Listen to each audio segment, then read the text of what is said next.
In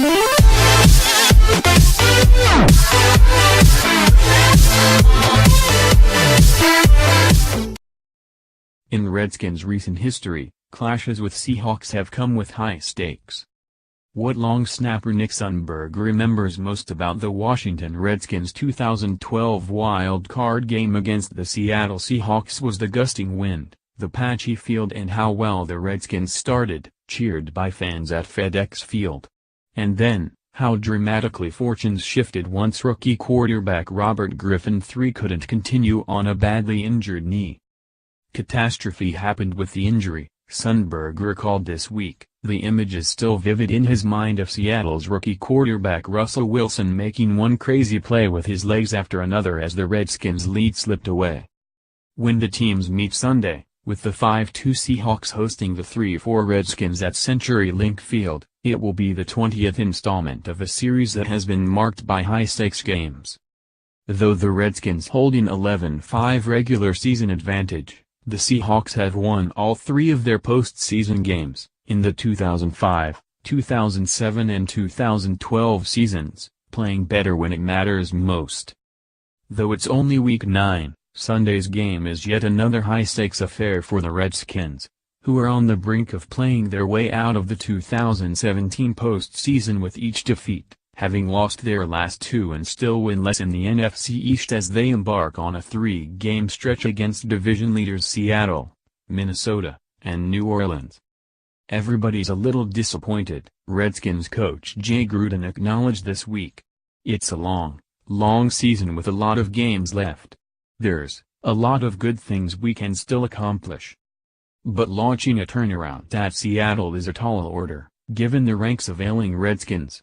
Thursday's injury list consisted of 21 players, including all 5 starting offensive linemen, their most productive wide receiver, Jamison Crowder, and most productive tight end, Jordan Reed. And Sunday's setting, CenturyLink Field, known for its ear-splitting din and the flurry of false starts that it coaxes from visitors, only adds to the Redskins' challenge. Redskins will face Seahawks' sound and fury with a patchwork offensive line. "We'll be ready for it the best we can," said quarterback Kirk Cousins, who has never played at the venue and faces the task of communicating over the noise with linemen he barely knows. "We understand what we're walking into from that standpoint, and we know we have to communicate very well, verbally and visually, and be ready to go, from the first snap to the last."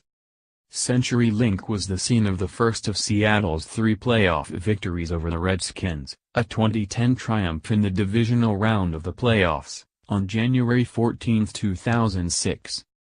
The teams had met earlier that season, with the Redskins handing Seattle a 2017 loss in overtime. Seattle went on to finish 13-3 and unbeaten at home. When they met again in the playoffs, what former Seattle quarterback Matt Hasselbeck remembers most was the look in the eyes of the former Seahawks greats, Steve Largent, Kenny Easley, and Jacob Green, among them, during the national anthem. It wasn't exactly tears, but their eyes were welling up. They wanted the victory so badly, having suffered through what was then the NFL's longest streak without a playoff victory. And their hopes felt like a massive weight on his shoulders. "You knew how much they cared, how much it mattered to them," Hasselbeck recalled in a telephone interview. "And it was actually quite shocking, to be honest." Back then, the Seahawks regarded the Redskins as a fierce rival, along with Green Bay and Chicago. Hasselbeck himself was particularly aware of the Redskins' terrific defense, which included linebacker LaVar Arrington, cornerback Shawn Springs and safety Sean Taylor. Crowder injury gives Redskins cause for concern, but sure for returns. Over a 17-year NFL career, nothing was as sweet to Hasselbeck as the 2010 victory that followed, which snapped the 21-year postseason drought and spoiled a homecoming of sorts for Redskins quarterback Mark Brunell, who'd played his college career at Washington. Regarded as a running team, Seattle lost their NFL MVP running back Shaun Alexander to a concussion early in the game.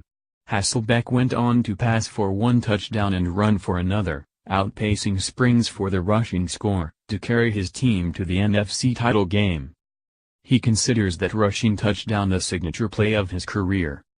"Given 100 tries, I could probably do it one time," said Hasselbeck, now an analyst for ESPN's Sunday NFL Countdown. "It was a great game." 2 years later, with Hasselbeck again at quarterback, Seattle knocked the Redskins out of the playoffs once more with a 35-14 wild-card victory. The advent of the 2012 NFL season signaled a renewal for both teams, with each drafting a promising quarterback. The Redskins traded a king's ransom to move up to second overall and acquired Griffin